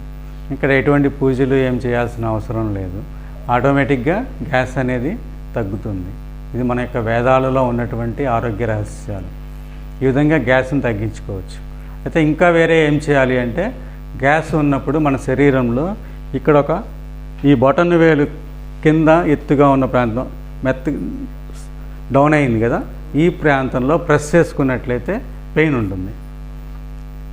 అక్కడ మీరు ప్రతిరోజు కాసేపు ప్రెస్ చేసుకుంటూ ఉండాలి. ప్రెస్ చేసుకుంటూ ఉంటే గ్యాస్ బయటికి వెళ్ళిపోతుంది. ఎవరికైనా గ్యాస్ ప్రాబ్లం ఉంటే రండి, చూపిస్తాను.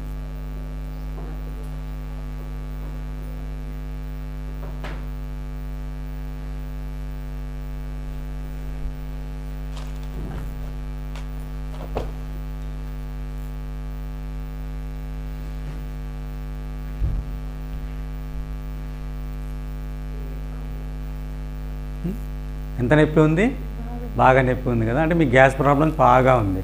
రేపటి నుంచి మందార పువ్వులు కానీ గులాబీ పువ్వు కానీ వాడండి, గ్యాస్ తగ్గిపోద్ది. ఇలా రోజు ఇలా ప్రెస్ చేసుకుంటూ ఉంటే మీకు వీలైనప్పుడు, గుర్తొచ్చినప్పుడు, పెయిన్ పెరిగినప్పుడు గ్యాస్ బయటికి వెళ్ళిపోతూ ఉంటుంది. అంటే ఈ పాయింట్ని ఇలా ప్రెజర్ చేసుకుంటూ ఉండండి. Okay, right. ఇలా గ్యాస్ సమస్య నుంచి బయటపడవచ్చు. తర్వాత విషయం మోకాళ్ళ నొప్పులు.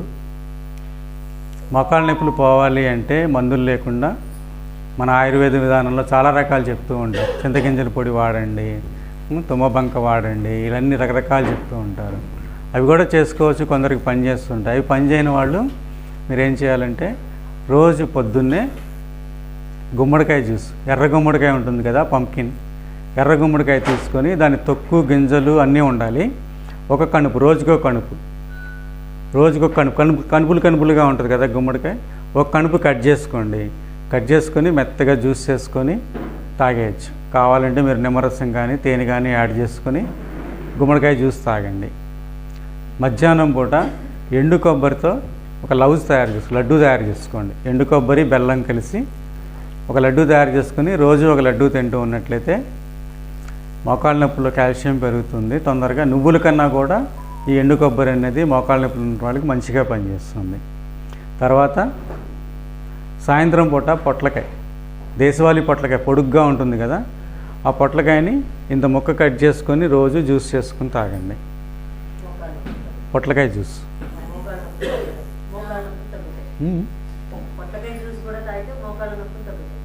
అర్థం కాదు. పొట్లకాయ జ్యూస్ తాగితే మోకాళ్ళ నొప్పులు అంటే ఈ 3 కాంబినేషన్ ఉండాలి. పొట్లకాయ జ్యూస్ దొరికినప్పుడు వాడండి, దొరకనప్పుడు వదిలేసేయండి. మిగతా 2 వాడుకుంటూ ఉండండి. దీనివల్ల కూడా పొట్లకాయ జ్యూస్ ఆ టైంలో తాగటం వలన మోకాళ్ళ నొప్పులు తగ్గటమే కాకుండా మంచి నిద్ర కూడా పడుతుంది. ఇలా వాడుకోవచ్చు. రెండోగా మరి ట్రీట్మెంట్లో ఏం చేయాలి అంటే ఇక్కడ కట్టుకున్నట్టుగా మన శరీరంలో ఈ 2 వేళ్ళు ఉన్నాయి కదా, ఈ 2 వేళ్ళు 2 కాళ్ళతో సమానం అన్నమాట. ఈ 2 కాళ్ళు అనుకుంటే మోకాళ్ళు ఎక్కడ ఉంటాయి? ఈ మధ్య భాగంలో ఉంటాయి. ఎవరికైతే మోకాళ్ళ నొప్పులు ఉన్నాయో వాళ్ళు ఇలా ఒక పెన్సిల్ లాంటిది ఏదైనా తీసుకొని ఇలా ప్రెస్ చేసి రుద్దారనుకోండి, వాళ్ళకి మోకాళ్ళ నొప్పి బాగా విపరీతంగా ఉంటుంది. మోకాళ్ళ నొప్పులు ఉన్నట్టు గుర్తు అనమాట. ఇలా ప్రెస్ చేసుకోవచ్చు. ఇలా ప్రెస్ చేసుకుంటే మీకు తెలుస్తుంది. అటువంటి వాళ్ళు ఇలాగే టేప్కి మెంతుల్ని ఇక్కడి నుంచి ఇక్కడ వరకు ఎన్ని పడతాయి? ఒక 10 మెంతులు పడతాయి. నిలువుగా మెంతులు అంటించేసి ఈ టేపుని ఈ భాగానికి రౌండ్గా అంటించేసుకోవాలి. ఇక్కడ నొప్పి ఉంటే ఈ కాలు, ఇక్కడ నొప్పి ఉంటే ఈ కాలు అనేది గుర్తుపెట్టుకోండి. అట్లాగే ఇది ఈరోజు చేస్తే నెక్స్ట్ డే ఈ చేతికి చేయండి. రాత్రిపూట చేసి పొద్దున్నే ఆ మెంతులు పడేసేసి మన కొత్త మెంతులు వాడుకుంటూ ఉండాలి. ఇలా చేయటం వలన మోకాళ్ళ 2 రోజుల్లోనే చాలా రిలీఫ్ వస్తుంది. నడవలేనటువంటి వాళ్ళు నడవగలిగే స్థాయికి వస్తారు. ఇదొకటి. తర్వాత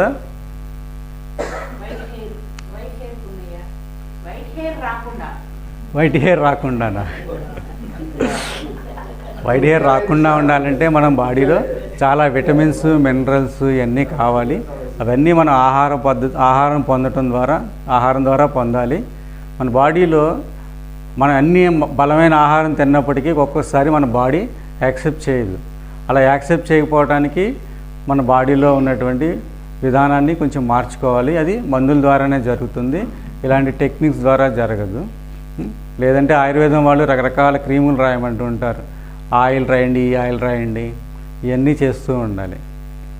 ఇది శ్వాస ప్రాబ్లమ్స్ వస్తుంటాయి కదా సార్, చాలా మంది శ్వాసతో ఇబ్బంది పడతారు కదా, లంగ్స్ రిలేటెడ్. శ్వాస ఇబ్బంది పడకుండా ఉండాలంటే మీరు సింపుల్గా చేసుకోగలిగేది చెట్టుకి ఎండిపోయినటువంటి ములక్కాడ గింజలు. ములక్కాడలు చెట్టుకి ఎండిపోతాయి కదా, చెట్టుకి ఎండిపోతాయి, ఎండాకాలంలో దొరుకుతూ ఉంటాయి. ఆ ములక్కాడ గింజల్ని మీరు తెచ్చుకొని రోజుకి 2 గింజలు బొగ్గన పెట్టుకొని చప్పరిస్తూ ఉండాలి. చప్పరిస్తూ ఉంటే శ్వాస సంబంధమైనటువంటి రోగాలు, గాలి ఊపిరాడటం బాగా జరుగుతుంది. ఈ విధానం ద్వారా, ఈ ములక్కాడ గింజల్ని వాడటం ద్వారా మనం మన లంగ్స్ని బాగు చేసుకోవచ్చు అన్నమాట. పచ్చివే ఎండిపోయి ఉంటాయి. ఆ ఎండిపోయిన గింజల్ని మనం తినాలి. మనం ములక్కాడలు బజార్లో తీసుకొచ్చి ఎండబెట్టి వాడితే వాటిలో అంత బలం ఉండదు. చెట్టుకి ఎండిపోవాలి. మనం రైతులను అడిగితే, ఎండాకాలంలో అడిగితే రైతులు ఎండాకాలంలో తెచ్చిస్తుంటారు. అప్పుడు మనం వాటిని వాడుకోవచ్చు. ఇలా చేసుకోవడం ద్వారా లంగ్స్ అనేది బాగవుతుంటాయి. అదంతా సర్వైకల్ స్పాండిలైటిస్ అంటుంటారు. ఇది వచ్చి ఎక్కువ మంది సెల్ ఫోన్ని ఇలా పెట్టుకుని రోజు చూస్తూ ఉంటారు, ఇలా తలకాయ ఉంచేసి చూస్తూ ఉంటారు. అలా చూస్తూ వల్ల ఈ నరాలు అనేవి బోన్ సిస్టమ్ అనేది డ్యామేజ్ అవుతుంది. దీన్ని ఈజీగా పరిష్కరించుకోవచ్చు. ఎలా చేయాలి అంటే ట్రీట్మెంట్లో చేసేటప్పుడు ఇట్లాగా గింజము టేప్ తీసుకొని ఇదంతా మన బాడీ హెడ్ అనుకున్నాం, ఇదంతా బాడీ అనుకున్నాం, ఇది ఫ్రంట్ పార్ట్, ఇది బ్యాక్ పార్ట్, ఇది హెడ్ ఏరియా అనమాట. ఇది హెడ్ ఏరియా అనుకున్నాం, ఇది నెక్ ఏరియా. ఇక్కడ ఈ జాయింట్ నుంచి ఈ జాయింట్ వరకు ఉన్నది నెక్ ఏరియా. ఈ నెక్ ఏరియాలో ఇలా టేప్ తీసుకొని ఈ టేప్కి నిలువుగా ఒక 10-12 మెంతుల్ని అంటించేసి ఇక్కడి నుంచి ఇక్కడ వరకు అంటించేయండి. ఇది పడిపోకుండా ఉండటానికి మళ్ళీ టేప్ని రౌండ్గా చుట్టేసేయండి. ఇలా రాత్రిపూట చేయండి. ఈరోజు రాత్రి ఈ చేతికి చేస్తే రేపు ఈ చేతికి చేయండి. అలా మార్చి చేస్తూ ఉంటే మీకు చాలా తక్కువ సమయంలోనే ఈ యొక్క నెక్ ప్రాబ్లం, సర్వైకల్ స్పాండిలైటిస్ అనేది తగ్గిపోతుంది. దీనికి మనం మెడిసిన్గా వాడాల్సింది ఏంటి అంటే గోరుచిక్కుడుకాయలు ఒక 6 తీసుకోండి. నిమ్మకాయని 4 ముక్కలు చేసి ఒక ముక్క తీసుకోండి. ఈ 2 జార్లో వేసి మెత్తగా జ్యూస్ చేసేసి కాసి నీళ్ళు కలుపుకొని పిప్పితో సహా తాగండి. ఇలా రోజుకి 4 సార్లు తాగాలి. అన్నీ కలిపి ఒకేసారి చేసుకొని నిల్వ ఉంచుకుంటే బాగుంటుంది అంటే చేసుకోవచ్చు. ఫ్రిడ్జ్లో పెట్టుకొని బాగుంటుంది అనుకుంటే తాగొచ్చు. లేదు అప్పటికప్పుడు చేసుకుంటే మంచి రిజల్ట్ ఉంటుంది. మనం అలా చేసుకోలేము. బయట పెడితే ఏమవుతుందో నాకైతే ఐడియా లేదు, ఎందుకంటే స్మెల్ మారిపోతుంది, కలర్ మారిపోతుంది. పచ్చికూరలు కదా, ఇంట్లోనే ఉన్న వాళ్ళకి చేసుకోవచ్చు. ఇలా అప్పటికప్పుడు చేసుకోవచ్చు, 2 నిమిషాల పని. ఎప్పుడైనా తాగొచ్చు. ఈ రోజుకి 4 సార్లు మాత్రం తాగితే 21 రోజుల్లో మీ ప్రాబ్లం అనేది సాల్వ్ అయిపోతుంది. మైక్ ఇవ్వండి. 21 రోజులు తాగండి. అవసరమైతే ఇంకా పెంచుకోండి, తగ్గిపోతుంది 21 రోజుల్లో. తగ్గలేకపోతే ఇంకొంచెం పెంచుకోండి. మ్యాక్సిమం క్లియర్ అయిపోతుంది. క్లియర్ అవ్వకపోతే అప్పుడు మెడిసిన్స్ వాడాల్సి వస్తుంది, ట్రీట్మెంట్కి చేసుకోవాల్సి వస్తుంది.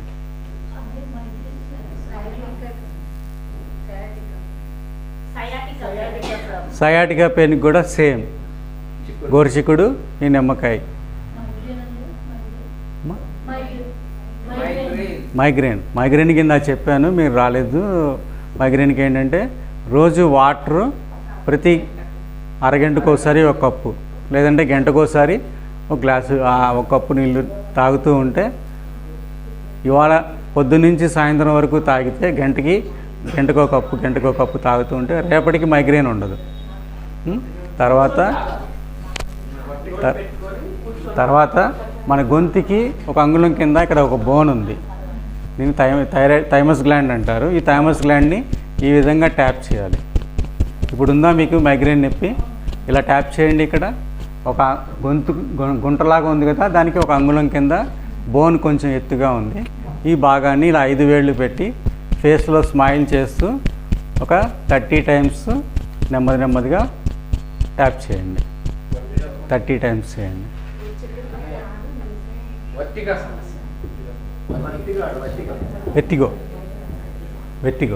వెర్టిగోకి ఇలా సింపుల్ టెక్నిక్స్తో అవదండి, మెడిసిన్ అవసరం ఉంటుంది.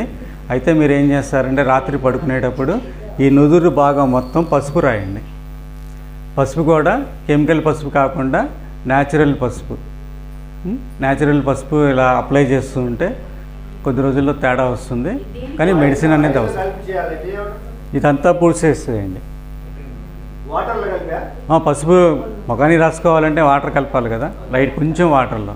కాళ్ళకి పసుపు రాసుకుంటారు మహిళలు, అట్లా ఈ నుదిటి భాగంలో పసుపు రాయండి, మీకు మంచి ఫలితాన్ని ఇస్తుంది. ఇప్పుడు ఎలా ఉందమ్మా? తగ్గిందా? కొంచెం అన్నా తెలియట్లేదు. హెడేక్ ఉందో లేదో కూడా తెలియట్లేదా? ఎలా చేస్తుండే రోజుకి 3 సార్లు అలా చేయండి. మీకు మందులతో పని లేకుండానే మైగ్రేన్ తగ్గిపోతుంది.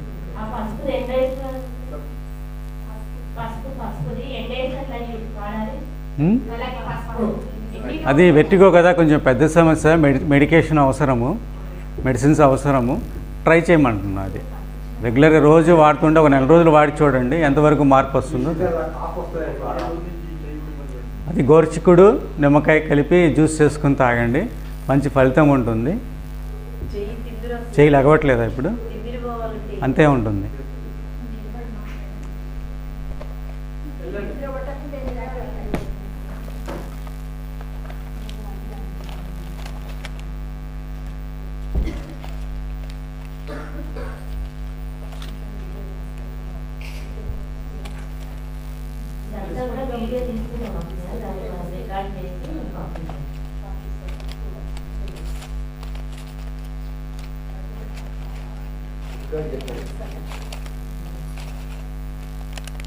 అన్నయ్య టాప్ టు బాటం చెప్తున్నాను. అన్నయ్య టాప్ టు బాటం చెప్పిన తర్వాత మన డౌట్లో పెడితే మంచిగా ఉంటుందని నా అభిప్రాయం.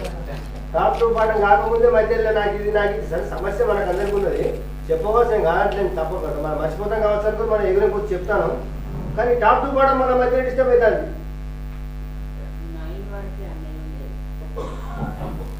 చేపైకెత్తండి, టాప్ టు బాటంలో కూడా వస్తాయి. చేపైకెత్తి చూడండి ఇంతవరకు. దాని మీద కొంచెం ఫ్రీ అయింది కదా.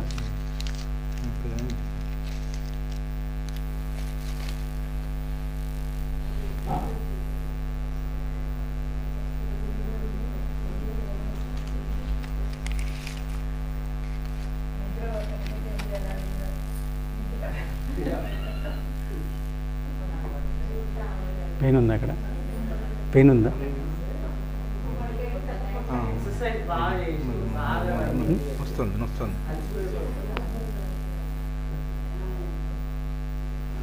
పైకి లేపు.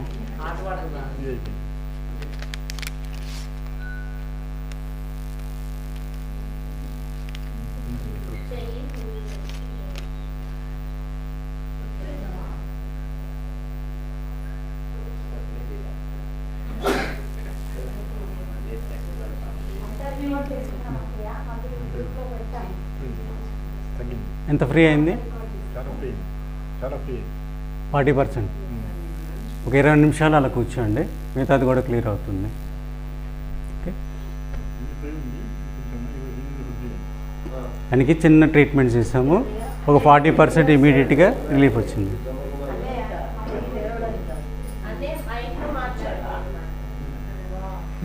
ఇక తర్వాత నడుము నొప్పి, చెయ్యి తిమ్మిర్లు వస్తుంది.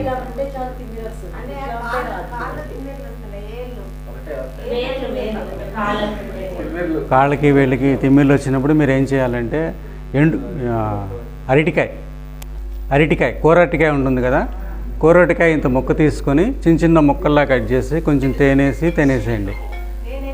తినండి, అలా తింటే బ్లడ్ సర్క్యులేషన్ పెరుగుతుంది. తర్వాత గోరుచిక్కుడుకాయ నిమ్మకాయ ఇందా చెప్పాను కదా, అది కూడా వాడండి. ఈ రెండు వాడుతూ ఉంటే మీకు తేడా వస్తుంది. వీటితో తగ్గకపోతే ట్రీట్మెంట్ చేయాల్సి వస్తుంది. కాళ్ళ తిమ్మిర్లు, చేతికి తిమ్మిర్లు అయినా అలాగే. మీ చేతికి తిమ్మిర్లుగా ఉన్నాయండి? చేతికి తిమ్మిర్లుగా ఉన్నాయా? చేయి మామూలుగా పైకి లేస్తుందా? కానీ తిమ్మిర్లుగా ఉంటుంది. సరే,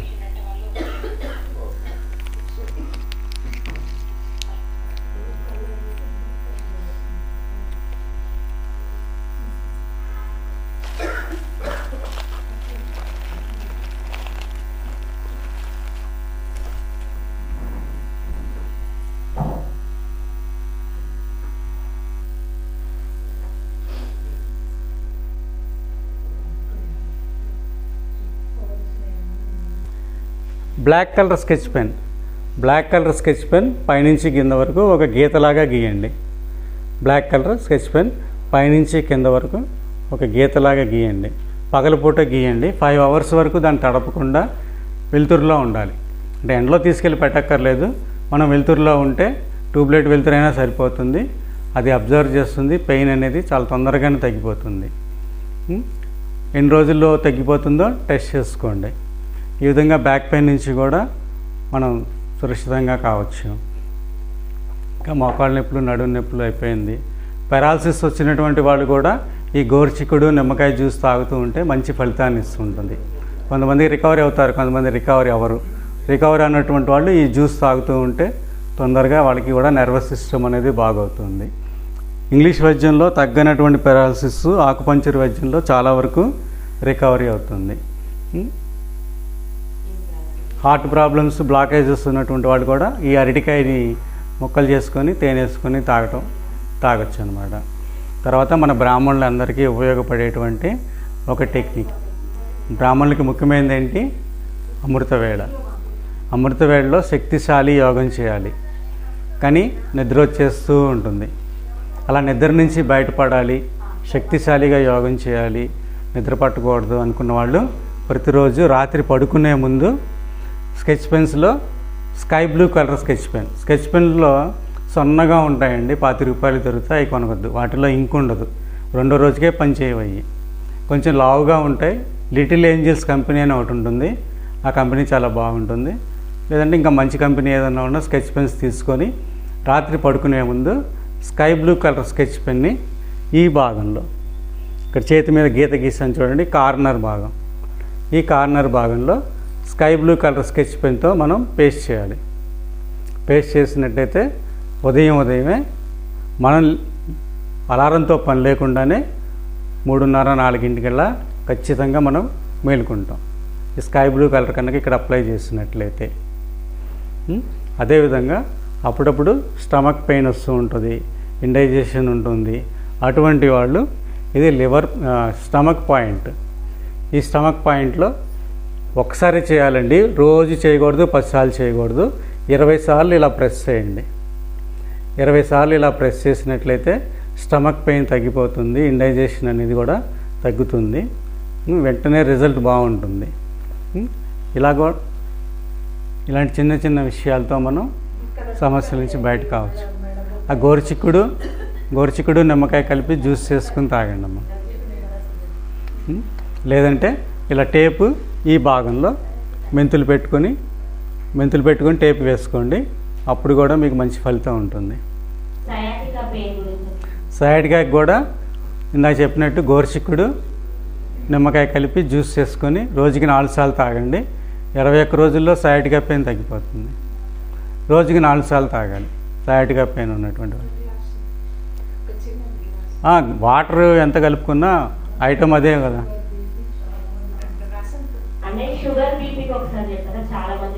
షుగర్ బీపీ అనేది డైరెక్ట్గా ఇలా చెప్పలేము, ఎందుకంటే బీపీ కారణాలు అనేకం ఉంటాయి. ఇందాక మన క్లాస్లో చెప్పినట్టు మనసుతో ఒత్తిడి లేకుండా చేసుకుంటూ ఉంటే బీపీ తగ్గుతూ ఉంది. తర్వాత షుగర్కి ఇలా ఒకసారిగా ఒక పాయింట్ చెప్పేసి షుగర్ తగ్గించుకోవచ్చు అనేది చెప్పలేము. మన బాడీ యొక్క మెటబాలిజం మారాలి. అనేక కారణాలు ఉంటాయి డయాబెటిక్ తగ్గించుకోవాలంటే. కాకపోతే ఆయుర్వేదంలో ఏం చెప్తున్నారంటే, కొంతమంది కాకరకాయ, ఒక 1/4 కేజీ కాకరకాయ తీసుకొని, ఒక 1/4 కేజీ వేపాకులు తీసుకొని మెత్తగా జ్యూస్ చేసేసి ఒక బేసిన్లో పోసి కాసి నీళ్లు పోసుకొని 20 నిమిషాల పాటు ఆ వాటర్లో నిలబడాలి. మన పాదాలు తడవాలి, పాదాలని తడుపుకుంటూ ఉండాలి. 20 నిమిషాలు నిలబడితే మన నాలిక చేదొస్తుంది, అంతసేపు నిలబడాలి. అలా రోజు చేస్తూ ఉంటే షుగర్ కంట్రోల్లోకి వస్తుందని ఆయుర్వేదంలో చెప్తున్నారు. ఆకుపంచర్లో అయితే ట్రీట్మెంట్ చేయాలి, మెడిసిన్స్ వాడాలి. ఇలా చిన్న చిన్న సలహాలతో షుగరు, బీపీ అనేవి, హార్ట్ ప్రాబ్లమ్స్ అనేవి తగ్గవు. అరటికాయ మాత్రం హార్ట్కి బాగా పనిచేస్తుంది, అది వాడుకోవచ్చు. ఇంకా నెక్స్ట్, శరీరంలో మంటలు వస్తున్నాయండి, బాడీ మొత్తం పెయిన్స్ వస్తుంటాయా? బాడీ మొత్తం మంటలు వస్తూ ఉంటాయి. మీకేనా? మీకైతే తర్వాత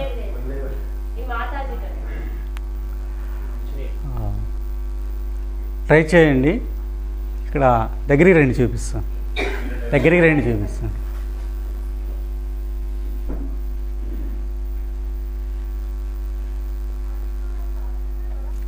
హార్ట్ ప్రాబ్లమ్స్ ఉన్నటువంటి వాళ్ళు అరటికాయని ఇంత ముక్క తీసుకోండి, తొక్కుతో సహా తీసుకొని దాన్ని చిన్న చిన్న ముక్కలుగా చేసి కొంచెం తేనె పోసుకోవచ్చు షుగర్ లేనటువంటి వాళ్ళు. షుగర్ ఉన్నటువంటి వాళ్ళు నిమ్మరసం పిండుకొని తినేయటమే. అలా రోజు ఒకసారి తింటూ ఉంటే హార్ట్ బ్లాక్స్ క్లియర్ అవుతూ ఉంటాయి. హార్ట్ ప్రాబ్లమ్స్కి చాలా బెస్ట్గా ఉపయోగపడుతుంది. ఏ టైంలో అయినా తినచ్చు, ఎప్పుడైనా తినచ్చు. మీకు ఇలా కాళ్ళు పెట్టుకున్నప్పుడు ఇలా బొనిపి కనిపిస్తుంది కదా, ఈ బొనిపికి ఈ పాయింట్ ఇక్కడ 20 సార్లు ప్రెస్ చేసుకోండి. ఈ కాలికి 20 సార్లు, ఆ కాలికి 20 సార్లు అలా ప్రెస్ చేసుకొని 3 రోజులు వెయిట్ చేయండి. 3 రోజులు వెయిట్ చేస్తే మీకు చాలా మార్పు కనిపిస్తుంది. మార్పు కనిపిస్తే 3 రోజుల తర్వాత మళ్ళీ ఒకసారి ప్రెస్ చేసుకోండి, తగ్గుతుంది. ఇది దీనివల్ల తగ్గకపోతే మళ్ళీ ట్రీట్మెంట్ కోసం వెళ్ళాల్సి వస్తుంది.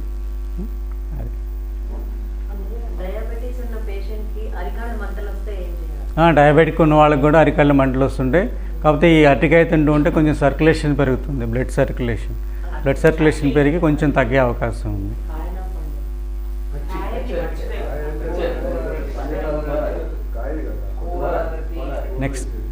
నెక్స్ట్ ఇంకేమైనా ఉన్నాయా? మడిమ నొప్పికి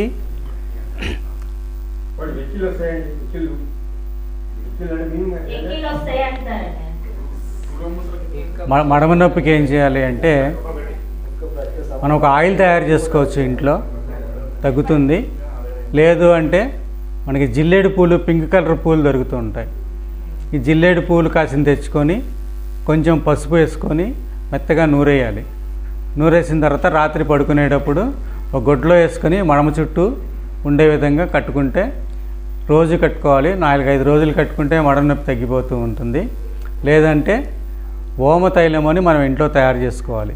వాము ఉంటుంది కదా, వాము ఒక 1/4 కిలో తీసుకొని బాగా మునిగే వరకు నీళ్లు పోసి 24 గంటలు నానబెట్టాలి. అలా నానిన తర్వాత ఆ వాటర్ తీసుకొని ఎంత వడగొడితే ఎంత వాటర్ అయితే వస్తుందో అంత నువ్వుల నూనె కలిపి సొన్నని సగం మీద వేడి చేయాలి. 4-5 గంటలు వేడి చేసిన తర్వాత వాటర్ పోతుంది, ఆయిల్ మాత్రమే మిగులుతుంది. ఆ ఆయిల్ని రోజు నైట్ టైము మడమకి అప్లై చేస్తూ ఉంటే 4-5 రోజుల్లో తగ్గిపోతుందండి.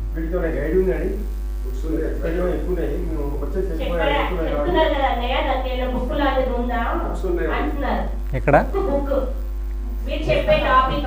నేను చెప్పే బుక్ ఏమి ఉండదండి. ఇవి ఆకుపంచర్ వైద్య విధానంలో చాలా రకాలు ఉన్నాయి. అలాగే వెజిటబుల్ థెరపీ అని, ఫ్లవర్ థెరపీ అని దగ్గర 500 రకాల థెరపీస్ ఉన్నాయి. వాటిని మేము స్టడీ చేసా, 25 రకాల దాకా నేను స్టడీ చేశాను. వాటిల్లో అన్నిట్లో మీకు ఉపయోగపడేవి, సహజంగా ఉండేవి మీకు చెప్తున్నాం అనమాట. చాలా కొన్ని పెద్ద సమస్యలకి ట్రీట్మెంట్ చేయాల్సి వస్తుంది. చిన్న సమస్యలకి మీకు బాగా ఉండేవి, మీరు చేసుకోగలిగి నేను చెప్పగలుగుతున్నా. గురక ఉన్నటువంటి వాళ్ళు ఆవు నెయ్యి మంచి ఒరిజినల్ తెచ్చుకొని రాత్రిపూట పడుకునేటప్పుడు ఇక్కడ ఒక చుక్క రాసుకోవాలి. రాసుకుంటే గురక అనేది తగ్గిపోతుంది.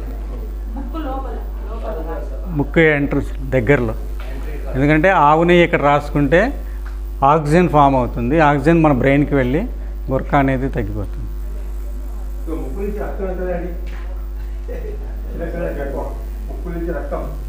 ముక్కులోంచి బ్లడ్ వస్తుంది.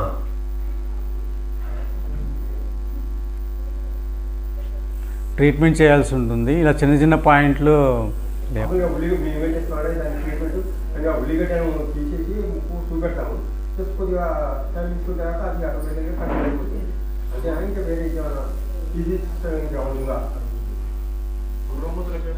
కొన్ని నేను కూడా రిఫర్ చేసి చెప్పాల్సి ఉంటుంది, అన్నీ గుర్తులేవు. ఏమండి, మీ వాయిస్ క్లారిటీగా వినపడట్లేదు నాకు. మైక్ ఇవ్వండి.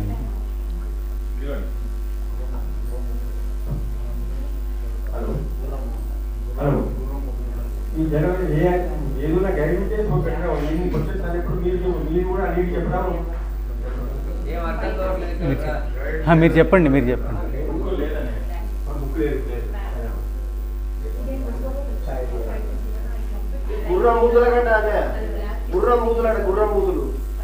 అది కూడా ఈ ఆయిల్ రాస్తే తగ్గిపోతుంది. నేను చెప్పిన ఆయిల్ తయారు చేసుకొని రాసుకోండి. ఓమ అనేది ఇక్కడ ఉంటుందండి. ఇక్కడ ఒకటి రాజ్మా గింజలు రాజ్మా గింజ పెట్టేసి టేప్ వేసేసేయాలి. నైట్ టైం పొద్దున వరకు ఉంచాలి. ఈరోజు ఈ చేతికి కిడ్నీ రాజ్మా గింజలు పెడుతూ ఉంటే స్టోన్ బయటకు వచ్చేస్తుంది. పెట్టేటప్పుడు మీరు ఇలా చూడండి, ఇలా చూస్తే పెయిన్ ఉంటుంది. ఇక్కడ ఇటు జరిపి చూసుకోండి. కరెక్ట్ పెయిన్ ఉన్న స్పాట్లో మీరు రాజ్మా గింజ పెట్టి టేప్ వేసేయండి. రోజు అలా చేస్తుంటే తగ్గిపోతుంది, బయటకు వచ్చేస్తుంది. ఇంకా ఉంది, మనం బియ్యం కడిగిన నీళ్ళు ఉంటాయి. పొద్దున్నే బియ్యం కడుగుతుంటాం కదా, మొదటిసారి బియ్యం కడిగే నీళ్ళు పారబోసేసేయండి. రెండోసారి కడిగే నీళ్ళు ఒక 5 నిమిషాలు నానబెట్టి చేత్తో బాగా పిసికి 1 లీటర్ వాటర్ వచ్చే విధంగా రెడీ చేసుకోండి. ఆ వాటర్ని 3 భాగాలు చేయండి. ప్రతి భాగంలో కూడా ఒక అర చెంచా ధనియాల పొడి, 1 చెంచా పంచదార, షుగర్ ఉన్నటువంటి వాళ్ళు బెల్లం కలుపుకోవచ్చు. అలా కలుపుకొని 3 సార్లు తాగండి. పొద్దున 1 గ్లాసు, మధ్యాహ్నం 1 గ్లాసు, సాయంత్రం 1 గ్లాసు. ఇలా 3 సార్లు తాగితే, ఇవాళ తాగితే రేపు జలుబు ఉండదు.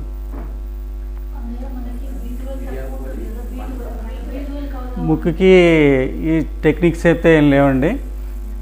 ట్రీట్మెంట్ చేసుకోవటం లేదంటే వేరే ఫాలో అవ్వాలి. చలికాలంలో చేతులు పగులుతాయి అన్నయ్య, అప్పుడు ఏం చేయాలి? చేతులు పగులుతాయి చలికాలంలో. చేతులు పగులుతాయి, పగులటం, చేతులు పగులుతాయి. దానికి కూడా చిట్కాలు ఏమి లేవు. వ్యాధి చాలా తక్కువ మంది విన్నారు. అన్నయ్య రికార్డింగ్ చేశాడు కాబట్టి మళ్ళీ దాన్ని వినండి. మన మానసిక స్థితిని 5వ గేర్ నుంచి 3వ గేర్కి మనం తీసుకెళ్ళాలి. ఆ మెడిటేషన్ ఏదైతే నేను చెప్పానో దాన్ని ఫాలో చేస్తూ మీ మానసిక స్థితిని బాబా చెప్పినట్టు మార్చుకుంటే అసలు రోగాలు అనేవి రాకుండా ఉంటాయి మనకి. ఓం శాంతి.